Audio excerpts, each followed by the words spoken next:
Hey guys, we're live, day 3, World Short Course Championships. We're joined by reigning Commonwealth champion in the 200 fly and 400 IM Lewis Clareburt, another Commonwealth champion, but not this time round. But Ross Davenport. Yeah, nice to meet you. It's certainly not raining, that's for sure. So yeah, I mean, look, Nick Santos is doing it at 42. We saw this yesterday, Ross. So there's no excuses really for you not to still be winning events. No, but I don't think he stopped for 10 years. He only had 2 lengths to do, so yeah. 10 strokes. 10 strokes. Just before we went live, Lewis said to me, what do I think of the new name? Obviously, FINA has rebranded to World Aquatic at this event. And I don't know. What do we think? I like it. I think it's a good idea because, like, when someone asks me, like, about swimming and I say FINA, they're like, what is FINA? So for me, saying World Aquatics, I feel like they'd understand better. So for the general person that has no idea about swimming, I reckon World Aquatics is a good one. Ross? I think for me, it just falls in line with World Athletics. It's starting to create this, world and then the sport of what you're trying to do, like Lewis was saying. And I also think they're trying to get away from FINA, because FINA comes with certainly a history of certainly not with the swimmers. It's not necessarily a name that people want to be associated with. So I think just moving away, rebranding. There's a new kind of era going along with World Aquatics, and I think that sits well with the rest of the swimmers. Yeah, that's kind of how I've seen it. I think the whole event was a little bit cheesy, but other than that, it's simple, it's clean, and yeah, we know what it is. So yeah, that's that. So we've got a few races this morning. I'm actually going to quickly try and find what's first, but I think the first final we've got is women's 100 freestyle, which should be a little bit of a good one. Me and Ross actually swam round the Burj Al Arab with the 100 freestyle world champion last year. About a week beforehand, we swam with Siobhan in the sea in Dubai, and she went on to be world champion. But I think she's going to have a work cut out with Emma McKeon today. Emma's looked unbelievable. I think any of us would have our hands full trying to beat Emma in 100 freestyle right now. Well, especially a split yesterday as well. So it's on your home turf. Yeah, I think you'd be right. And plus, she hasn't swum around, in Melbourne with you, so she certainly hasn't had the pre-world ritual that happened last year. So. Well, it was perfect. Our little swim. So I'm just trying to get up quickly what the first event today is. It's the women's 100 freestyle final. I can pull up the start list here, then we can have a little look at who's in it. Don't think we've got any Kiwi girls in it, unfortunately, Lewis. Yeah, it's hard to see there's no Kiwis, but look, we've actually been doing pretty well. We've got Erica Fairweather, I was just saying before, 2 medals, which is pretty insane for a Kiwi. We're not a swimming nation, so for us to be getting 2 medals on the world stage, it's pretty cool. No, absolutely. I actually, before World Short Course last year, we actually had Laura Littlejohn. She was in Dubai on her own, and she actually ended up joining a few of our practices leading into World. So we had a Kiwi in camp last year as well. We had a bit of Ross Davenport. It's like a big reunion 1 year later from the comfort of our homes.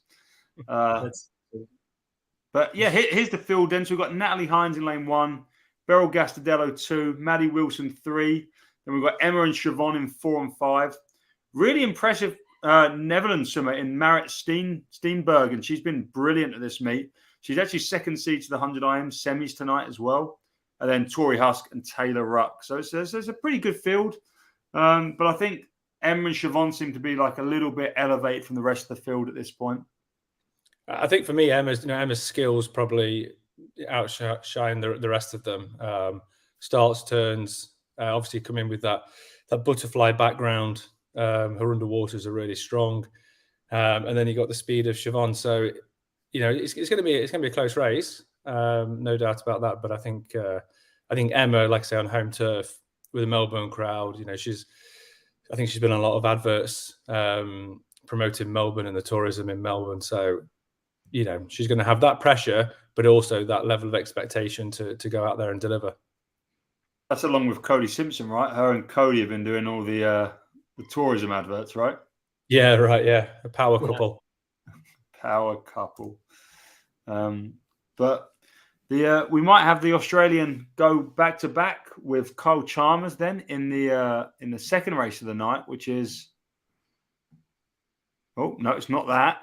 If I can just pull it up, we have the men's 100 freestyle second, and that's a bit of an impressive field. It's probably one of the more exciting races of this competition, to be completely honest, because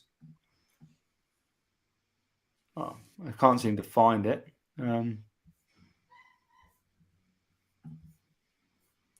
Yeah, I think, you know, with Carl again, he's just a born racer, isn't he? He looks in great shape, and he, you know, certainly following up on the Commonwealth this year. But he almost seems that if he's in 80% shape, he will get himself to 90% because of just that mentality of I've got to win. I'm a born racer, and I'll put my body on the line to do anything I can to win. So, you know, you can never rule him out. But then you've got, you know, some quick guys in there as well that, you know, want to dethrone him. Yeah. So I don't know if you've seen, there's a guy called Jordan Crooks who's a bit of a impressive NCAA swimmer, and he's been first seed in the heats and the semis with 45.5. So yeah, he's the speed of the field. They all seem to come back on him at the end, but he's held off everyone who's come at him recently. Has he skills or speed on top of the water or underwater? He's an underwater kicker. He's as good an underwater kicker as I've seen anyone ever. He's the second fastest to Dressel in the yards pool, 18.2. Crazy. Doesn't Lewis go 49 long for 100 freestyle? Someone said, and someone said 48.96. 48.96. Yeah. But apparently you've lost your New Zealand record recently. Look, everyone knows. Everyone's clued up. At World Champs, yeah. Oh, there we go. I see the comments popping up now. Yeah. Carter Swift got me.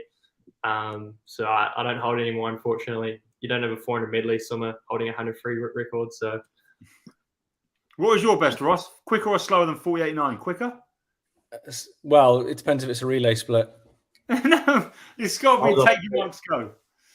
49.1. Oh, Ross. 47.3 in a relay. 47.3 in a relay. So I'll take that. That's quick. 40. Yeah, that was in the suit 09, right? All right. Don't need to bring the date. Ross is going to leave. I'm taking everything. Right, guys. I can't remember who was next to me, but I was certainly surfing that wave big time. And it was so easy. So you're all a hell of a lot quicker than a lot of people, including myself. So I'm not judging a 49 or a 47 in a suit. You know, it's great. I've got Emma McKeon on my screen right now. She's and then now Siobhan. Where are you, Lewis? I haven't even got it popped up on my YouTube yet. Oh no, we're on the blocks here, Ross. Right? Yeah, I'm watching this. It's on World Aquatics, eh? Yeah, you might. I mean, I'm guessing you should get it. If not, you might need a VPN for America. Or have you tried the link I've sent out? No, Well, wait, let me try to bring it up on my phone because I was on my phone last time. Okay. I've finished the race. Well, don't spoil her because we're about to see Emma turn in second. It's actually Tori Husk who looks like she's leading. No, Emma in 24.4. Siobhan sitting in second, and then the Netherlands girl Marit in third. It looks like Siobhan's starting to make a push towards Emma as we hit this last 25. Ross, what do you reckon? Who's going to get it? Yeah, Emma had that easy speed on the first 50. Siobhan came back on that third 25. But it looks like Emma's just got too much on Siobhan. Oh, go on, Siobhan. Come on. Oh, that must have been close. 0.1. Both under Siobhan's record from last year. Oh, that was a nail biter. I thought. Record. Yeah, to be fair, Emma went out. Emma went out for it, the first 50. What was half a body length ahead, or certainly 3/4 of a body length ahead. Yep. And then Siobhan just reeled her in over that third 25, and that last 25, she made massive inroads. Oh, just not quite enough. I mean, I'm biased. I wanted Siobhan to win. But I think it bodes really well for Siobhan's 200. She's quicker in the 100 than she was last year at World Champs. And she had a good pop there. Cody Simpson is happy in the crowd, though. His girlfriend's won. And it could be in Australia a sweep now. Lewis, if you've got it up now, do you want me to just tell you to pause it when you get in line? This is how we get banned off YouTube. You're watching slow-mos as well? Oh, yeah, I'm just a little bit ahead. All right. That was close to the end. Really close. It just looked like Siobhan had so much momentum compared to Emma that I thought she might get a little Phelps touch on it there, but not quite enough. Well, like you said, the best start came from, was it lane 7, the American Husk? Yeah. She turned first at 25. And then Emma just powered through, used that underwater, used that momentum on that second 25. And she was considerably ahead at 50. And then at the 0.1 right at the end. So ended up being pretty tight. Yeah, I think that's like Siobhan is still someone who can swim a 400, comes not down to the 100. I think like 100 long course is maybe a sweet spot, or 200 long course. Emma is someone who's Olympic champion in the 50 freestyle. And, she's racing the individual 50 at 23.32. She has got a lot more speed than Siobhan. But I think the other thing is a lot of people thought she was going to get the world record. That's Emma I'm talking about after that 49.9. But I think Kate Campbell's 50.2 is really quite fast. It's still half a second clear of what won this. So, yeah. Yeah, 49.9 in the relay and 50.7. It kind of, that's where it probably is. We talk about 0.6, 0.7 for a relay start. So she pretty much is exactly what she did yesterday on the relay. Yeah, absolutely. So 100 freestyle next day in the men's category, and I look like we're going to struggle to get anyone but Kyle Chalmers win this race. Toxic Means is calling Popovici world record. No way. Goes out. He needs to go out under 22 in the first 50 apparently, and he's got it. Really interesting to see how he translate, his year of, his breakthrough year, or his not even breakthrough. It's shattering everything this year. Long course to now going into the short course season, and how he translates that with the pressure of everybody watching him and everybody expecting him to do something. I listened to his interview, and he said he just wants to make the final, which is a real kind of attitude change. And I don't think it's anything other than just he's better long course than short course. Is the man Dino? English boy. Nice old GB representative, eh, Ross? We did see Matt Richards go 45.8 a couple of weeks ago in the UK. So it's nice to see we've got some speed coming through. 46.6 from Lewis as well yesterday in the semi. Yeah, it's amazing how nations kind of grab onto an event and just run with it without harping on. I think it was back in 2009. I had the British record for the 100 free. It was 47.5, and then it got broken about 1 minute and 30 seconds later in the next heat, and then it got broken again. So I held it for a very short period of time, but 47.5 to now, 45.8? It's light years. And again, when I did it, it was back in the suit days. So sprinting in the UK or certainly in Britain is massively improved. Yeah, no, it's really good to see, and I think it was a shame we didn't have a relay at this event. The 4x100 men's team could have been, I think, could have really contended for at least a medal, maybe even the win. I know it was one in a world record, but at our best, we have 4 guys who can get split 45, like we really do. When you think about Duncan, Matt, Barrett, Lewis, Dino, them 4 guys, but. Yeah, I think the Brits have technically good swimmers, but if you look at these guys, these are men. These are like absolute chiseled, godlike figures, and you've got to do that short course, especially in 100 free, because 100 free short course is pretty much like a 75 long course, so it's all out. There's no holding back. You've got to be good around the walls, good off the start. But yeah, they're just big units, massive. Yeah, so we've got Jordan Crooks in lane 4. He's a young lad from the Cayman Islands. He swims at Tennessee, which is a really great sprint program in the USA. And yeah, he's 18.2 short course. So he actually overtook Cesar Cielo, Fred Busquet, Vlad Morozov for the second fastest spot in NCAA or American history in the yards event. We're on the blocks now, Lewis. Are you in the water? You're on the blocks too. All right. We're off. Okay. We're off now. We'll leave it like that. All right, I'll give it a second. But it's all Crooks on the start. You see that start, Ross? Yeah, amazing. Absolutely amazing. 10.1 to the feet there.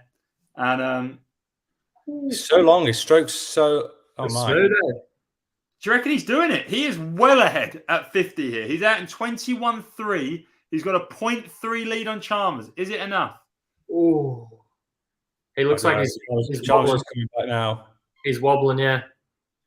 He's absolutely swinging. 0.09 with 25 to go. It's not enough. Will he get a medal? Oh, I think he could be locked out of the medal as well. Chalmers too easy. Oh, it's the young boy from Cayman Islands not even getting a medal in the end. Tell you what, that first 50 looked smooth as. I think he's going to be a threat in the 50. But it was always going to be tough to beat Chalmers. He wanted to win it. Yeah, 45-1 to win. All right, sorry. Dan, what do we think of that race? I haven't actually watched it. I was trying to get on to the stream. Who won? Carl Chalmers won. Carl won. Yeah. Oh, we're joined by Dan Wiffen now. If you don't know, Dan actually swam a time about 6 days ago that would have won the world champs in the 1500. He went 14-14 at the Scottish short course meet. How's it been watching Worlds, having, known that? Yeah, I mean, I don't know. I enjoy watching swimming anyway, but obviously I wasn't there, so I don't really. I don't know. I'm happy. The meet's actually really good to watch anyway because it's on at our time when we finish our training, so we have it on while we train in Loughborough. So yeah, I'm enjoying it. Good stuff. Good stuff. Was you gutted you won in that 1500 race? I don't know. I don't think so. I mean, I chose not to go, so I guess I'm happy with my decision. What was the decision not to go? Just like too far to travel, or? Yeah, we're focusing on long course season more. So we thought it'd take too much out of training, and we wanted to get more meters in. So yeah, that was really the reason. I saw what you're not there, Lewis. What's that? How come you're not there? Our trials was right after Commonwealth Games, so I decided it was too close because I was having a couple of days off, and they didn't select me, so I just decided not to go. And I went to I'm in Queensland at their Queensland State Champs, which is long course as well. So I'm focusing on long course. I'm not the we don't really focus on short course too much at the moment. So we long course comp like you guys. Fair enough. Right. So men's 100 freestyle I didn't actually see the podium in the race, but it was Carl who won, Maxime Grousson, the Frenchman, in second, and Moresi in third. Popovic just missed a medal with a 45.6, which is a new world junior record. And unfortunately for Crooks, he had a 12.5 last 25, which left him in 6th place, tied with Pan Zhan. So a 10-1 to feet, and then 12.5 last 25. Yeah. 10.1, 11.2, 11.9, 12.5. I mean, he had a plan. He went for it. I think in these kind of races, it's a hard tactic to pull off because you know people like Chalmers, Popovic are going to come back strong, and it's what's it like in the corner of your eyes when you can see someone coming back? Does it make it harder, for you to finish, or does it push you on? Or have you... When you're going backwards, that's the worst feeling, eh? It's like taking your water away from you, and it's just absolutely sapping. Seeing somebody, come up alongside you, you've got nothing, and you know your race is done by that point. Yeah. Yeah. So I was looking at, what do you think? Sorry, Carol. I was going to say we're into the. Say, what do you think? Oh no, go on, speak, Dan. I was going to say, what do you think the most exciting race is going to be today? I'm looking forward most of the men's 200 fly. Ross, Lewis.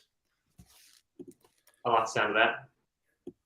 Yeah, I just love the sprint freestyle events. So Ross is done now. Yeah. Do you know what? The best race I love watching, and that's 1500. When you're literally just watching everybody just churning through, and it's when someone's like really consistent. And some of the best races I've seen have been 1500. So unfortunately, it's not today. Yeah, no, the 1500 is great. Jay Lelliott shotgunned that slot on the show just because he wanted to watch the 1500 with us, and it was a great race. I think people give it a little bit of, slag it off a bit because it's a long race, but I mean, there's so much tactics involved, and especially when you've got a few people, going head to head. We saw the Norwegian fella pull right up to Pouchinary, then Pouchinary pulled away again. What's the sort of race plans there, Dan? Like, what did you see as going on in that race? So I watched it back, but I saw, well, obviously Pouchinary's main tactic is go hard from the start and hold on. I mean, he's pretty good at that as it is. I think Joly, the French guy who got second, I think his tactic was more to go on the back half for the last 500 meters, and then Hendrick, I think, pushed towards in the middle 500. So I don't know. Most of us split it up in 500. So we got 3 500s. Where personally, I would go first 500 easy speed, middle 500 build, and then last 500 basically not all out, but what you can sustain for a long, for 500 meters. And I thought that's I thought Joly's plan was pretty good, and obviously Hendrick just fell off a little bit at the end, but yeah. Are you using the water yet for this? I've just seen the 50 back semi 1. Yeah, same. I've never heard of this American girl. Is she quite young? So she's young. She's just gone to Stanford, but she was good before that. She can swim fly, free, backstroke. I think she was TAC Titans, and it's her and Tori Husk who have been like rivals all the way up. So Claire medaled last year in the 50 fly in 24.5, and she just overtook the world record holder at the end there to go 25.6 in the 50 back. So it was a pretty good swim, I think. Yeah. I know it's your job, Sonny, but your knowledge, mate, is outstanding. I just like swimming. Swimming. And I know it's what you do. So, but it's incredible. I actually thought I can't remember. I don't know if it was who it was then, but pretty close to the 15-meter mark on that turn. Yeah, I think Maggie gets really close. Like, if you watched the 50 fly yesterday, it was incredible. Maggie turned 8th in the 50 fly final at 25 because they've got the 25 splits, and she 10 meters off the turn, she was in first or near enough, and she won the race. So she went 8th to 1st in the 50 fly final, tying with Tori Husk, who is a tier sponsored athlete, Ross. Yeah. So a lot of the US swimmers are. Yeah. So second semi-final. Of the people I've worked with, we've got Simona Kabova in this, who, we can see here she was born in 91, which makes her 31, and she's on a PB today for the first time in like 8 years. She went 26-1 in the 50 back to make the semi-final, which was her first PB, well, since I've known her. So that was really exciting to see. So shout out to Simona getting a PB. A lot of respect going from all the way in the 30s, eh? I've cranking it out. Like, I'm 23 and I'm like, damn, that's another, however many years to keep competing. It's pretty incredible at this level as well. Yeah. You wait till you're 42, mate, and you're still winning world short course. Yeah. So, you've got another 19 years to go. That's insane. I'm only halfway there, pretty much. You boys do have it harder in the events you swim, though. Like to go to 42 swimming a 1500 Dan or a 4 a.m. Lewis is, you'd have to be a little crazy, right? No, to be fair, Sonny, before, like, I get the 1500, but the 400 medley, you do 100, you get tired and you turn on your back. So, I think without a doubt, the hardest race, the hardest race in the program, especially long course, is 200 free, and to be honest, everybody knows that. So, what was your event, Ross? 200 free, yeah. So was you the toughest guy in the pool? Nah, only joking. I think distance swimming's getting older too. I know that Jolly is around 30, and when he won silver there.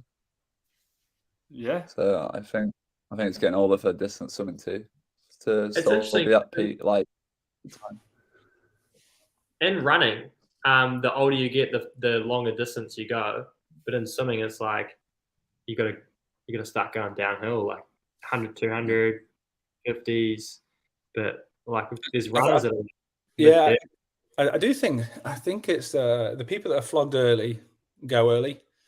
But I think if you can train smart and you can really kind of keep yourself interested, then I think then the age is just a bit of a mental barrier.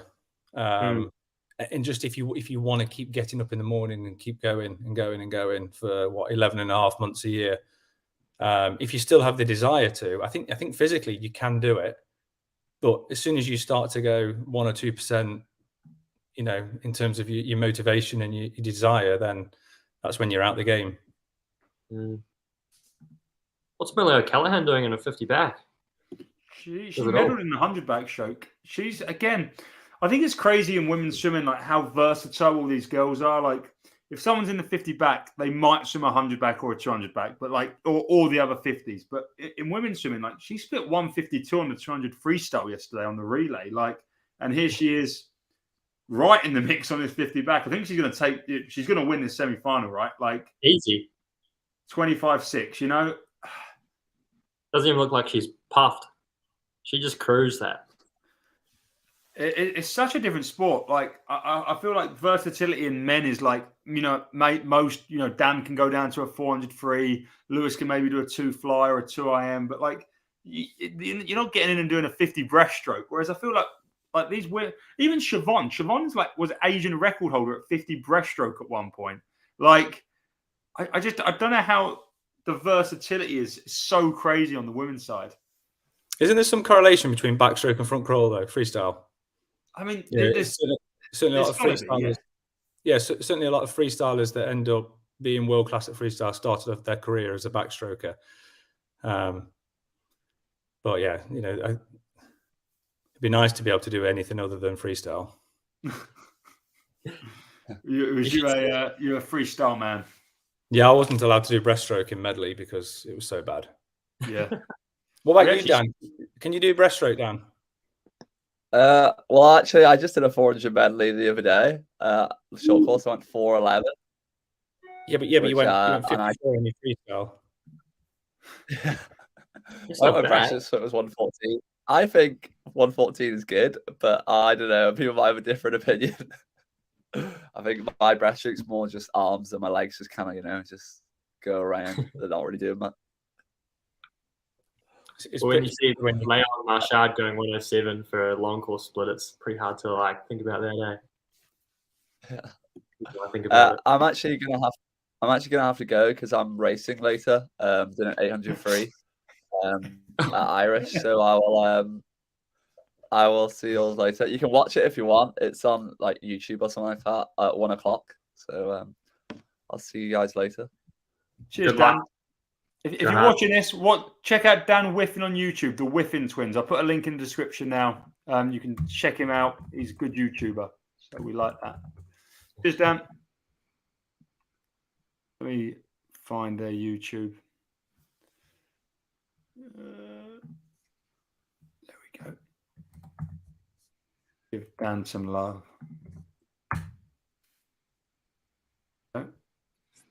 You want to check out him and his brave brother Nathan. They're the two fastest Irish 1500 freestylers ever. Both sub 15 minutes short course. So give them a check them out. And good luck in the 800 free later. Onto the men's 50 backstroke. We didn't really talk much about the women's 50 back, but I think it's pretty quick. I think it took like sub 26 to make it back, I think. So, or thereabouts. This guy's having a good time. There's Dylan. What's the difference without the Russians? What are we missing? I mean, I think it's really sad to see. I think the 100 backstroke yesterday looked really weak without, multiple Russian options, especially Klim. Klim's doing really well at the moment. As we know, he went 22-1 to set the world record in the 50 the other day. Yeah, I in terms of exciting races, I think it's sad for them not to be here. In terms of politics, I don't have an opinion because I don't want to get into politics, but I think it's understandable they're not here. But I think the one that I'm saddest the most about is that Ilya Shimanovic, the Belarusian guy, is not here. He's great short course, the world record holder, and he's not even Russian. He's from Belarus. I don't know.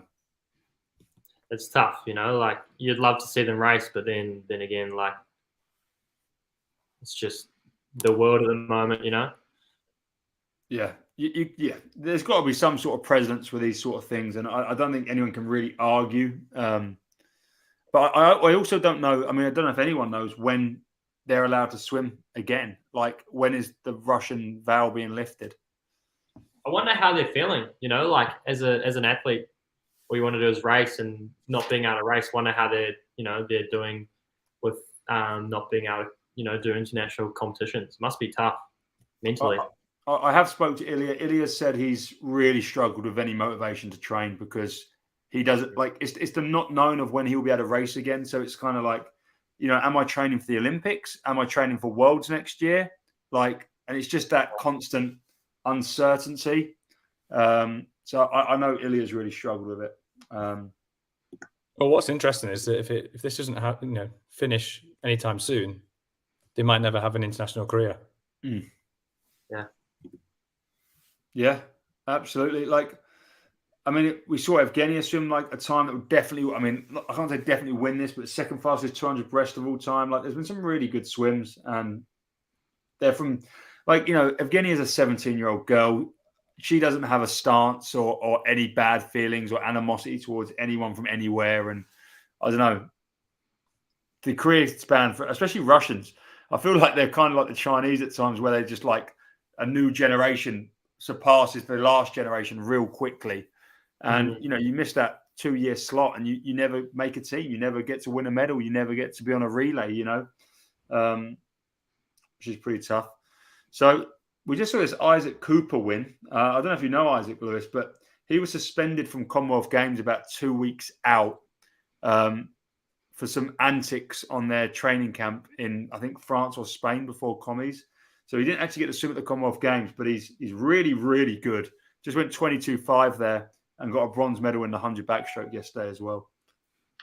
Yeah, that was world junior record as well. Yeah. Looked easy. It did. Really easy. Um, And then, just seeing the pictures in the crowd in Melbourne. Obviously, we're here in the UK, and it's absolutely freezing, and everyone's there with their the big jackets on. It makes me feel a little bit better about myself. Must be cold, eh? I think Yeah. it's storming or something. Apparently, the wind is coming through, like into the pool. It's actually pretty bad. So, I've swum in that pool Yeah. in 2006, and it was obviously it was on course. It was Commonwealth Games, but it was like a tent, but the tent wasn't closed, so that it was in March time, so it was warmer, but that wind had come through, and actually when you came out for your race, it was cold. And then the warm-up pool is inside. Lewis, I'm sure you've swum there loads of times, but the warm-up pool is inside, so you'd warm up in a indoor 50 and you'd walk out, and it's weird. It's like a hybrid. It was undercover and you felt like you were inside, but that wind and the draft felt like you were outside. So it was kind of a weird feeling. I've heard so many stories about. I've never actually swam at the pool in Melbourne, but so many stories of it being really hot and it's like hard to swim. And I think it was a couple of years ago the pool went green or something. So this pool's had a bit of a history behind it. But yeah, it's funny that it must be freezing there. And then here I am in Queensland, and I'm like we're mid-30s here, so it's not that far away. It's pretty crazy. Yeah, that's Australia though, right? I was going to say, Ross, we have not mentioned that you was Commonwealth champion, double Commonwealth champion in this pool 16 years ago. Yeah, I thought I'd bring it up myself, mate, just no, it's a good time. Melbourne's such a great city as well, so it's nice to see, nice to see that competitions or international competitions are back in Melbourne, because it's a great facility. And you can see the temporary standing on the right of the pool. They had that on two different sides. It went further back, but yeah, it's such a great atmosphere, like any sporting event in Australia, and especially the Commonwealth Games. Lewis, I managed to get to a session in Birmingham, and the atmosphere was just brilliant. It's different to other competitions. It is. So in this 50 backstroke, I actually watched the heats this morning, and the Romanian guy in lane 6 who went 23-1 was probably the most obvious DQ violation I've ever seen for going past 15. To a point, they reviewed the race footage afterwards and delayed the next heat, and then didn't disqualify him. So I can almost put my money on lane 6 going past 15. This guy, the Polish guy, Kasper Stukowski, is a great swimmer, another American collegiate swimmer from Poland.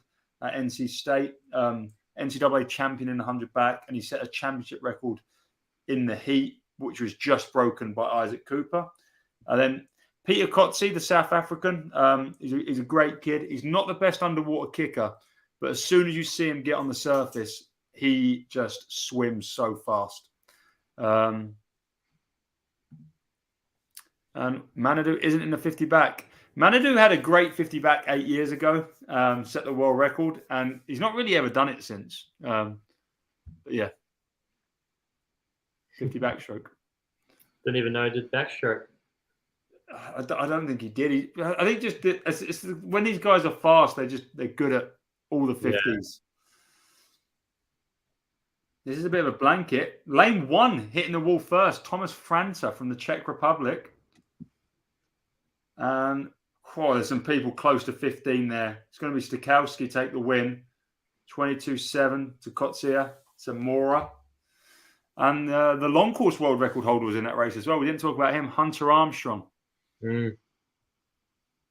Heard from a friend that he didn't know Australia had different wall plugs than America.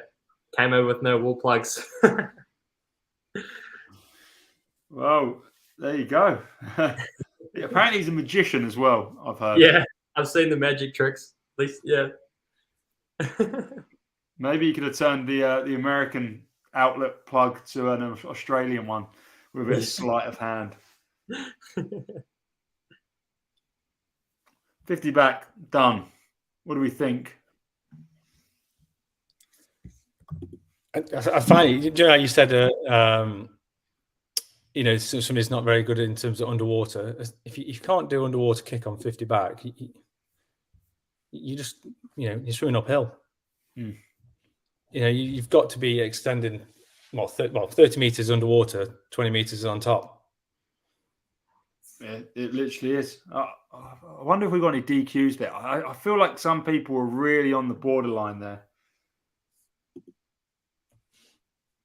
They have not published the results yet, which always means there's something going on. We're watching the start now, and I thought he was close. Yeah, miles. The cameras. But apparently they review with cameras now. I didn't know this was a thing, but apparently it's now a thing. I reckon third from the bottom is way over. Yeah, the Romanian. I would say it's probably 2 meters past. Yeah. Apparently the Romanian's out. I don't know if that's official or it just hearsay, but he called it from the beginning. Yeah, 2 DQs. Lane 1 and lane 6 in that last heat DQ'd. The Czech Republic, who turned first, and the Romanian out. It's ridiculous that it happened in the morning and they didn't do anything, and then they get the semi-swim, do the same thing because if you didn't get disqualified in the morning, you don't think you've done anything wrong. I mean, it's the coach's job to say, look, you've escaped with your life there. You was at 18 meters, but I don't know. I feel like they need to do their job and disqualify in the morning. Also, a swim off between the world record holder long course, the magician Hunter Armstrong, and the Greek Apostolos Christou. Oh, 3-way swim off. 3 men. And Javier Avocado at 23.05. The 3-way swim off. You've got to love a swim off if you're not involved. How many swim offs you done, Ross? I don't think I have. Lewis? I don't think I have. None. Me neither. Nothing. And proud of it. 4 AM swim off would be a bit next level, wouldn't it? Yeah, I don't know. It'd be hard to convince me. You'd have to do it though, wouldn't you? You'd have to do it. You couldn't turn it down. I can't see these people that don't do a swim off. Like, it's another opportunity, right? Like, and everyone swims fast in swim offs. Everyone swims fast. Absolutely. Well, it's just a race, isn't it? And then that's the interesting thing about it is you race the person next to you, so you swim faster. Yet when you're racing 7 other people, you've got your own game plan, you've got your own, strategy, and you don't just race the race. And it's quite interesting. Trying to change that mentality of all you've got to do is beat the person next to you. Well, what you got to do is beat 7 other people. Have either of you boys done World Short Course at any point? Yeah, I have. Which year did you go to, Ross? I did Manchester in 2008. 2008, yeah. Quite a few years ago, yeah. How did that go? Yeah, it was good. Silver medal in the 4x2, European record. Went under the old world record, but got beat by the Aussies. I think that's the only one we did. But that's from a World Cup event in Melbourne 20 years ago, which is like this pool, the indoor pool. But yeah, but going back to the 50 back, I remember watching. I don't know if you remember a guy called Thomas Ruffraff, 50 back special, backstroke specialist, short course, and he got disqualified. I think he broke the world record at the time, and this was before they could review the cameras. I think that's the new rule, and they argued that he hadn't broke the 15 meters, and they actually showed a picture, and his nose broke the water. And as long as one part of your head breaks the water, you're not disqualified. And his nose just literally broke the water at 15 meters, and he was allowed to swim. I think he kept the world record. So that's a bit of knowledge for you. If you are close, just stick your nose out, and you'll be all right. I think the 15-meter rule is one of the most poorly policed rules in swimming. If not that, I think it's as bad as breaststroke pullouts in terms of poor decisions. I even saw a fair bit of controversy with Nick Santos' turn yesterday. I mean, again, he was on 15. I don't want to make a call here, but he was, unless you're on the line, it's really hard to say. any angle makes it look so obscured. Yeah. But I know in ISL, there's a few races. Tom Shields went like 18 meters in ISL, like legitimately, like went flying past it, and people don't make the calls. It's just, I don't know. It happens way too often. Because you've only got what, 2 people watching. Do you reckon 2 people, 1 on each side of the pool?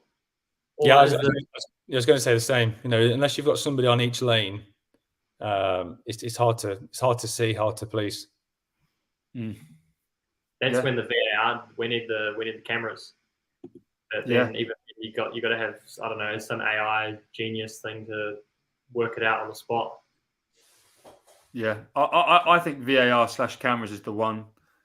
Wearable technology is another option. I think it would have to be microchip size, because, I mean, I wouldn't want to wear it. I don't think you'd want to wear, you know, a big bulky sensor that goes on your hat or something. But do you think swimming will ever move towards that? Integrate more technology into the actual swimmer? So they've recently approved the use of wearables in swimming for I think for like purposes of basically determine metrics and numbers, not so much for anything else, so that we can get more statistics.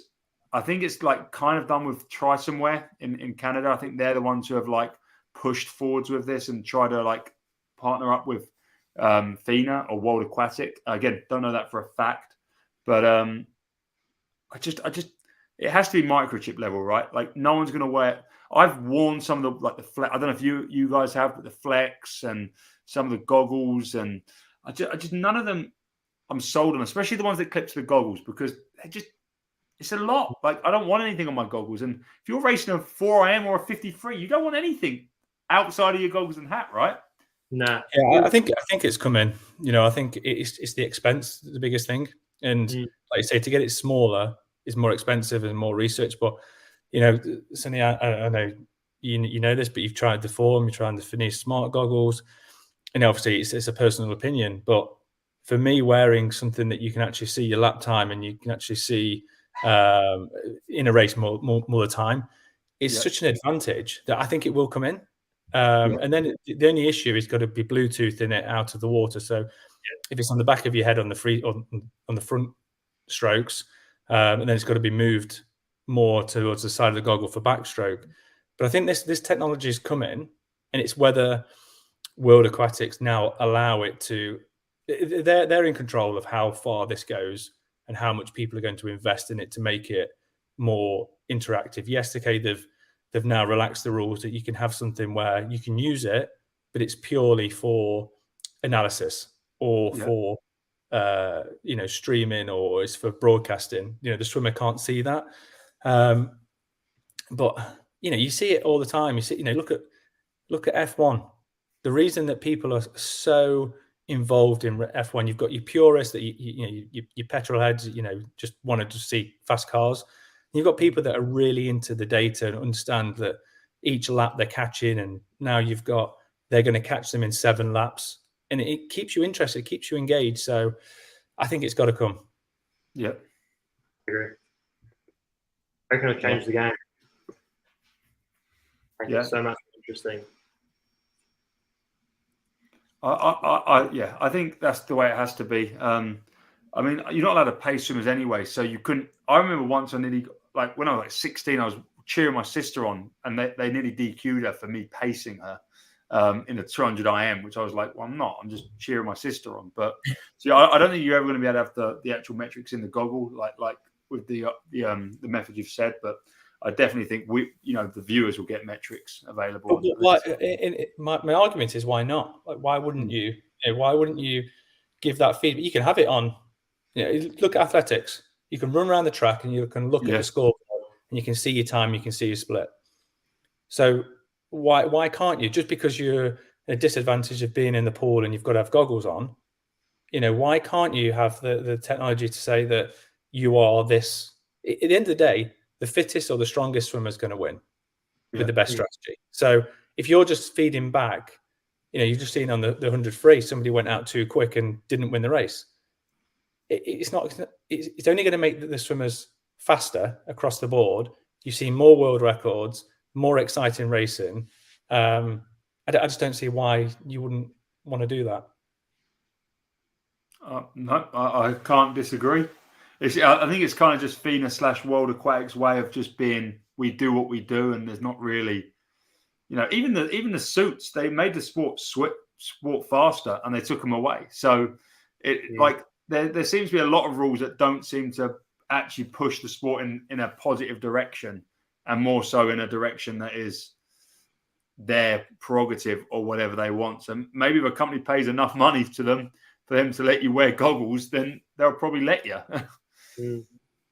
Yeah. And my opinion on it, Sonny, I think the goggles are brilliant, and whether they're too bulky or whether they're this, that, or the other, that's personal preference. But if people invest in it, they will get sleeker. It'll get more reliable. No, absolutely. Well, the women's 200 fly started. They had to stand down off the blocks, and then they went back up, and now they're in. We've got two Americans in the middle. Now, the go in lane 4, I don't even know that much about. I don't know if either of you have heard of her, but Dakota Luther. She's 23, which is not even that, she's not like a new 16-year-old. She's a World Junior Games champion. She swims at Georgia. Again, a great program. I think it's going to be her and Hallie Flickinger for the win here. Yeah, both out together on the first 75. Nothing between them. 3 100s between them, and they both look smooth. Dicker's out in lane 1 though. Yeah, Decker. Yeah. You think she's got a chance? I rate her long course really well, but I have never seen her short course. But look, she's hanging in there. Look at her. It's pretty good. It's interesting that the US don't take world short course all that seriously. You speak to some of the guys in the US and they're have no idea. Yet short course yards is massive. And you can see the technique, and you can see the underwater and the turns are so much better than the majority of other nations, because they do a lot of training, a lot of racing in yards. Yeah, they don't have any short course pools though, right? None of them are 25. They're either 50 or 25 yards. Well, I'm not really too sure, but I'm assuming that's one of the reasons. But I mean, this race is like a real down to the wire, and it looks like Dakota Luther's actually come past Flickinger in the last 50. Decker's right in the mix up there, just being dropped a little bit, but no, this Dakota Luther has come right through to winning 2:03.3. It was a brilliant last 50 there. It's good. Yeah. No, I think they do have short course meter pools, but I think it's more like you see someone like this Dakota Luther. She's clearly taken this seriously because she's not been on long course teams, and therefore she's probably come in her best form. Where Hallie Flickinger is, long course focused or whatever. And I think it's just a selection policy that's stupid. And if you spend so long getting good at yards, for college purposes, why would they not reward that by letting you swim short course meters, i.e. Coleman Stewart beating Nelson? I just don't think they view it as an important meet, and that's the federation and everybody involved in US swimming, because the reason she's probably on the team is because the other two people ahead of her probably didn't want to go because they don't see it as an important meet, and then she goes and wins world short course. She's now world champion. So it's I don't get it, because they're so short course yards is such a big meet for them, and NC2As is broadcasted all around the country, and they're so good at it. Their turns and their starts are exceptional. Yeah, I mean, even the US had a girl who swims at Texas go 2:03.6 at one of the World Cups this year, who's not on this team, not given the option. So, they had girls at home that could have been quicker than Hallie was, and it's just, I know that doesn't really matter. America got the 1-2 here, but I think it's just painful. I think it's even painful, for someone who just likes, things like world records. Every relay that's been swum at this meet so far has had a world record. But you look at these teams and you're like, that nation has faster swimmers that could make this team even faster. Like the Aussie 4x2 yesterday, Titmus is there watching, and it's like, That's like 2 seconds you just take off that relay instantly by putting her on the team. Yeah, It's funny. There's good money in world records, right? Like, they're not even doing it for the money. So yeah. I mean, Ariane Titmus could have just swum that relay yesterday, and she'd be like $7,000 richer. Plus the win, that's just the world record. Plus whatever you get for winning, so probably $10,000 richer. Like she could have just, I don't know. It seems kind of stupid not to. Like I don't know.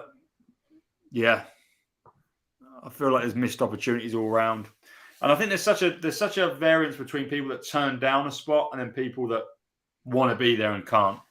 And that's the sad reality of it as well. It's like there's some American guys that definitely turned down this spot, and then there's people like yourself who didn't get the right selection policy, or there's some of the people we've had on the calls that would do all right and didn't get picked.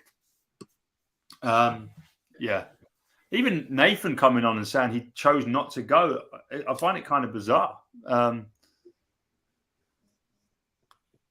I think when you look at that, people that want to go and people that can't go, and how that pans out, I think a lot of it also comes down to the fact that we put so much focus on the long course season, and really, obviously, because the Olympics are long course, that is all that matters. And going back quite a few years in Britain, it was very much like we've got to be good every single year. And then you look at someone like the US, it's just the Olympics.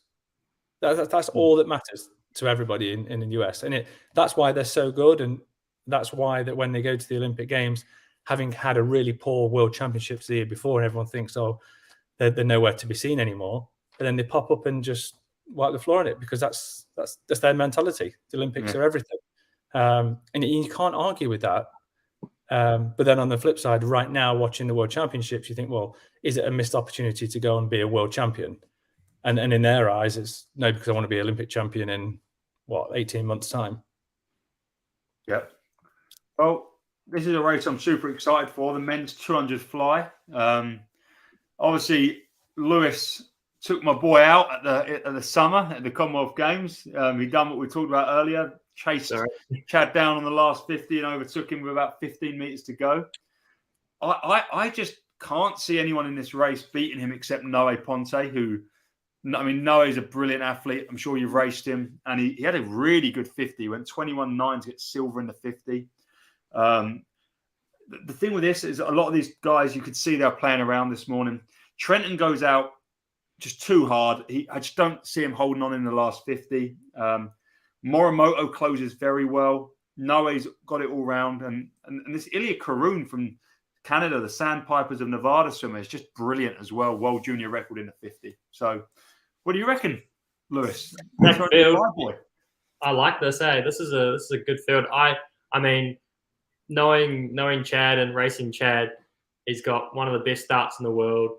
His turns and underwaters are pretty much unbeatable. So, look, I'm putting my money behind Chad. Chad's so weird. He doesn't swim at short course near how he does long course. So even back in 2016, when he done that 200 freestyle at the Rio Olympics and went out crazy and got overtaken by Sun Yang, he comes silver at World Short Course that December, and he had the best last 50 in the field, and he went from 7th to 2nd. And so he swims short course like the opposite of long course, and he really backs himself to like come back hard.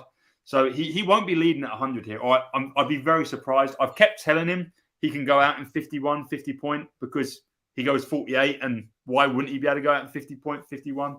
But he goes out a little slower than that. We've also got Gregor Zirk in this, going for his first sub 150. This is a ridiculous field. The ex-world record holder, Sato, last year's world champion, lane 8, Rossetti.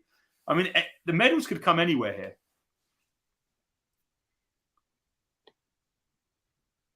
Morimoto's isn't he the current world record holder, just from a not long ago? No. The world record holder is Honda. He's not here. Marimoto he swam for London Raw at the ISL, and he actually beat Chad a lot last year. But Chad is much better now than he was last year, so that's a good thing.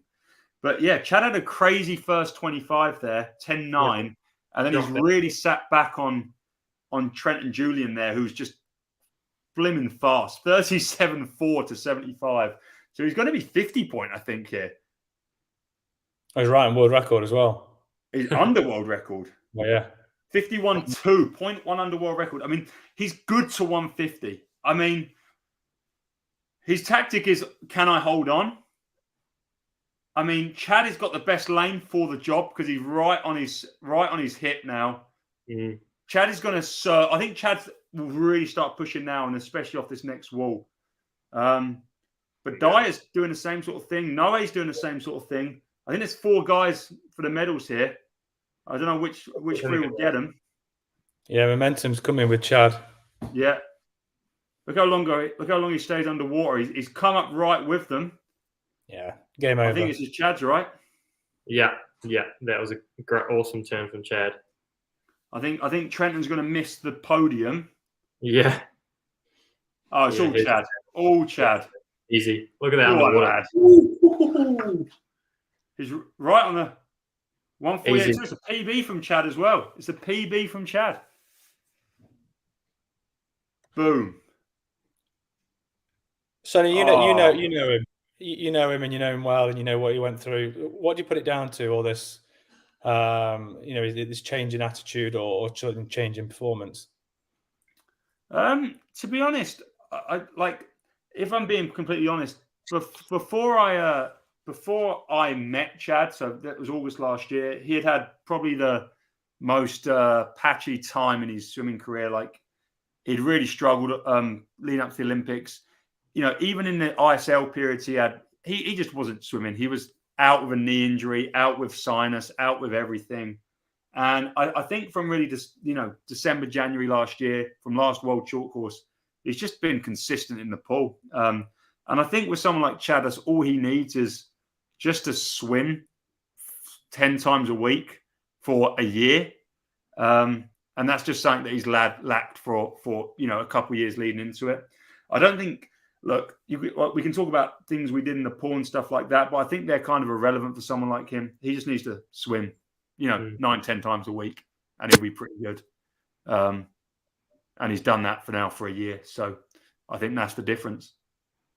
That emotion got me. That was pretty cool to see him after the race and his dad. That was pretty cool. I reckon he's one of the nicest competitors I've ever met. Like, he's open to talk to everyone, anyone. Doesn't matter who you are, what your name is, what country you're from. He's always there, ready for a chat and to say good luck and well done in the race. That's what I reckon the difference is from him compared to other athletes. He's just like one of the greatest guys ever. I'll listen to his interview.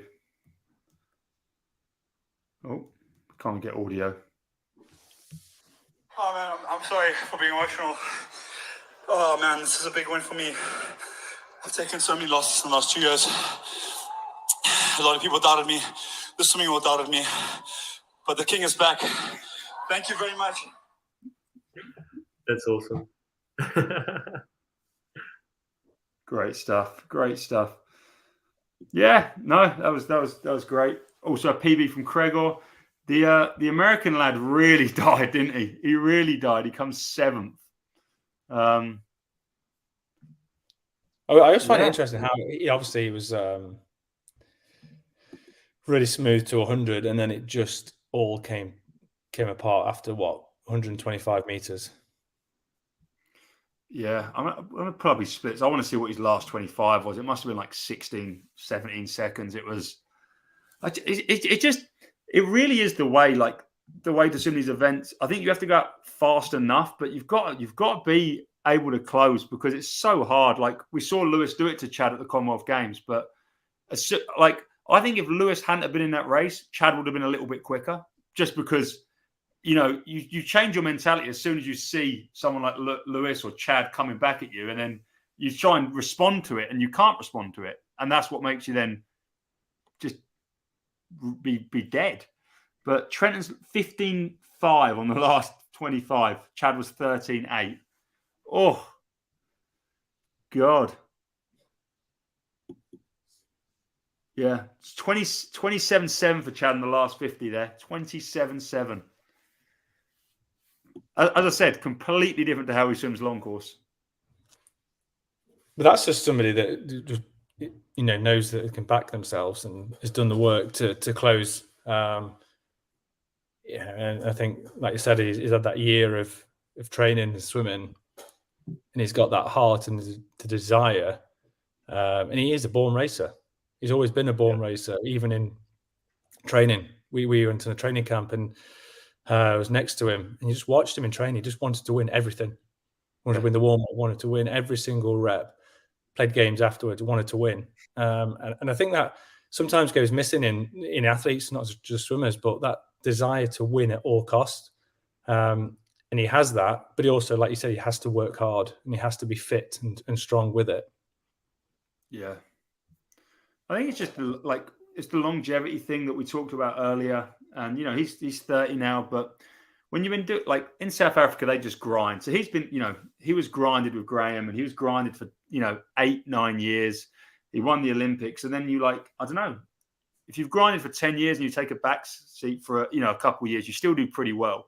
You know, I'm sure, Lewis, if you dropped a couple of sessions a week, you'd still, you know, do pretty well for a couple of years. And then you'd probably find, oh, crap, if I don't start doing more again, I'm going to start getting slower at an alarming rate. And I think that's kind of what happened in the last few years with Chad. Like, he just couldn't get away with it like he once could. And I think, like, Chad's not the only athlete who's probably felt that at points in their career as well. Like, you see it with some of the guys when they get to 30 that, you know, I'm sure Michael Phelps would tell you when he was 20, he could probably miss a week and still go a world record. And then when he was 35, if he missed a session, it was like game over. Well, I'm going to have to leave you guys. I've got to go off for dinner. So, but thanks for having me. Lewis, it's been a pleasure. Thanks for watching the racing, and have a good evening. Yeah, cheers, you too. Ross, I'm happy to wrap it up if you want to. Yeah, that's been great. But just going back to your point, I think you make a really good valid point in terms of, you know, being able to what you could get away with when you're younger certainly diminishes as you get older. And I think that's the difference of people having a longevity of a career at the top. Okay, the events help. You know, Santos winning a 50 fly.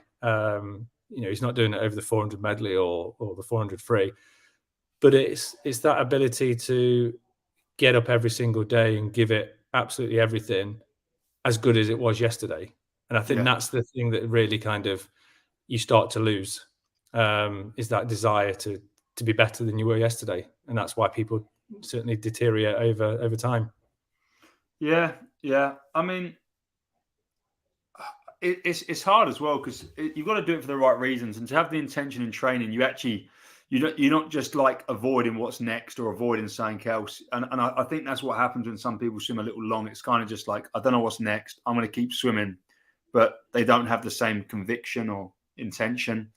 And to have that intention, you know, someone like Chad, for example, needs to want to win these meets, not just be at these meets, but, you know, you've got to have the same behavior as these 19, 20-year-olds who are going to be the 24-hour athlete. And, you know, unfortunately, like, even the behaviors I've seen from Chad at certain points, especially towards the start of my time working with him, you know, when we was in Dubai last year, for example, he wasn't the 24-hour athlete. And I think that's been the process as well this year, is him just, I'm sure he's not perfect yet, but he's definitely a lot better than he was a year ago.